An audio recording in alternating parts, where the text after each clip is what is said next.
The Alpha King walked past me without a single flicker of recognition, and the familiar sting hit so sharply it stole my breath.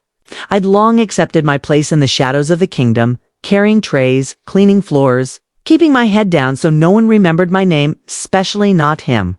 But that night, something in the air crackled with a strange electricity, and I felt it in my bones the moment he entered the Great Hall.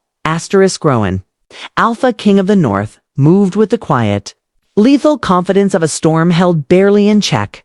Conversations dropped when he passed. Wolves bowed. Even those with royal blood shifted their weight in nervous anticipation. But to him, I was nothing, just Ayla, the wolfless servant girl who blended into stone walls. I wove between nobles with my tray of goblets, but Prince Lorien stepped into my path, smirking as he accidentally bumped my arm. A glass slipped and shattered on the marble. "Careful, little ghost," he taunted. Heat rushed to my face. "I'm sorry, of course you are." He leaned in, voice low. "You always are." Before I could kneel to clean it, a growl rolled across the hall, deep, dangerous, unmistakable. Everyone froze. The Alpha King's voice cut through the silence. "Lorien." Lorien stiffened. "It was an accident." "No." Rowan said it wasn't. He hadn't looked at me, not even once, but he'd sensed the cruelty, and his warning held enough power to make his cousin retreat instantly. My knees wobbled. When I finally knelt, a warm hand closed gently around my wrist. I looked up, and Rowan was staring at me. Really staring. His eyes cold blue. Stormy studied my face as though he didn't understand what he was seeing. Confusion flickered, then disbelief. Then something darker. He released me abruptly, stepping back as if burned, and walked away without a word. My heart took a long time to steady.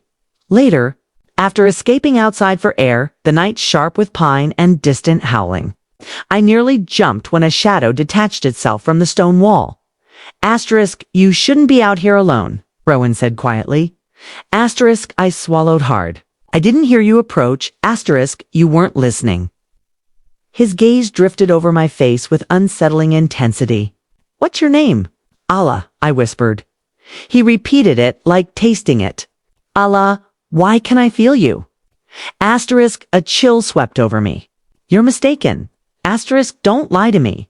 His voice dropped. "There's something pulling at me. Something impossible."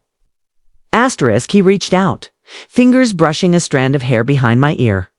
Heat shot through me like lightning. Rowan inhaled sharply and jerked back. "This shouldn't be happening." "I know." I breathed. But neither of us moved. His eyes fell to my lips. Breath unsteady. A shout from inside the castle broke whatever fragile string tethered us. Rowan stepped away quickly. "Go to your quarters. Tell no one." And he vanished into the shadows. For days he avoided me. Yet every accidental glance felt charged, electric. Whispers bloomed in the corridors. Why does the king look at her? How does a servant draw his eye? I tried to disappear, but fate had other plans. At the moonlit hunt preparations, someone ordered me to assist Rowan with his armor. I knew it was a trap. The moment he saw me kneeling to fasten a buckle, his entire body, TNSED, Allah, he warned. "You shouldn't be near me during the hunt. If your attendants were busy," I murmured. He exhaled sharply. "I'll deal with whoever sent you." "Why does it matter?" I asked softly. His gaze snapped to mine. "Because you know what this is?" Before I could respond, Lorien appeared. "Cousin, you seem distracted. Strange. For a wolfless servant?" Rowan moved so fast I barely saw it. He slammed Lorien against a tree, forearm crushing his throat. "Say her name again." Rowan snarled, "And I'll rip out your tongue." Rowan. I cried, "Stop." I touched his arm and everything changed. He froze, trembling violently, eyes wild. "Allah," he whispered, voice frayed. "Dante, touch me." My control it slipping. Asterisk, I pulled back at once. Rowan dropped Lorien and walked away like a man fleeing his own instincts. Asterisk, that was when I understood the truth. He wasn't just noticing me. He wasn't just drawn to me. He was fighting a bond. A forbidden, impossible mate bond. It broke him at dawn the next day. I found Rowan in the courtyard, punching a post hard enough to splinter it. Sweat glistened across the scars on his chest. He didn't look at me when he said, "You shouldn't be here." Asterisk, you keep saying that, I whispered. Why, asterisk, he turned, eyes haunted. Because if I claim you, Isla, I won't be able to let you go. And you deserve a choice. I already made one, I whispered. Something inside him cracked. He stepped close, cupped my face with trembling hands, and whispered, "Tell me to stop." Asterisk, my lips parted. I can't. Asterisk, his mouth brushed, mine soft, slow, devastating. Fire and tenderness and surrender all at once. When he pulled back, he rested his forehead against mine. "You will be the end of me," he murmured. "Or the beginning." But fate twisted again. That night, rogues attacked the borders. I followed the healers, helping where I could. When I found Rowan surrounded and wounded, fear surged through me. A rogue lunged from behind. "Rowan!" I screamed and shoved him aside. Pain tore through my side as the blade struck me instead. I collapsed. Rowan's roar shook the earth. Asterisk, he tore through the attackers with murderous fury. Then dropped to his knees, gathering me in his arms, voice breaking. "Ayla, stay with me, please, don't close your eyes." "I'm sorry," I whispered. "No," he choked. "I haven't earned you yet. Choose me.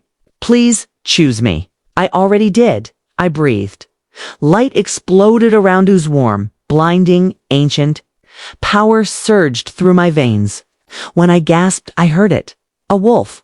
My wolf, asterisk, Rowan stared, stunned. "Your wolf awakened." "Because of the bond," I said softly. Emotion shattered across his face. He held me as though afraid the world might steal me away. "Asterisk, you're not invisible," he whispered fiercely. "Not to me. Never again." Asterisk, when we returned to the castle, the kingdom buzzed with the news. The Alpha King had found his mate. The girl no one had ever noticed. Asterisk, that night. Rowan took my hand and led me to the balcony overlooking the moonlit mountains. He brushed a thumb across my cheek. "Asterisk, you changed everything," he murmured, "just by being you." Asterisk, I smiled, tears warm on my lashes. "You found me." Asterisk, he shook his head. "No, you made yourself impossible to lose." Asterisk, Rowan kissed me, then slow, deep, certain. A promise written not in words, but in breath and heartbeat and the steady strength of his hands around me. Asterisk, welcome to forever. "Ayla," he whispered. "Only if it's with you," I said, under the glowing moon. Surrounded by the mountains that had watched our story unfold, he pulled me close, his mate, his equal, his everything. Asterisk, and I knew I would never fade into shadows again.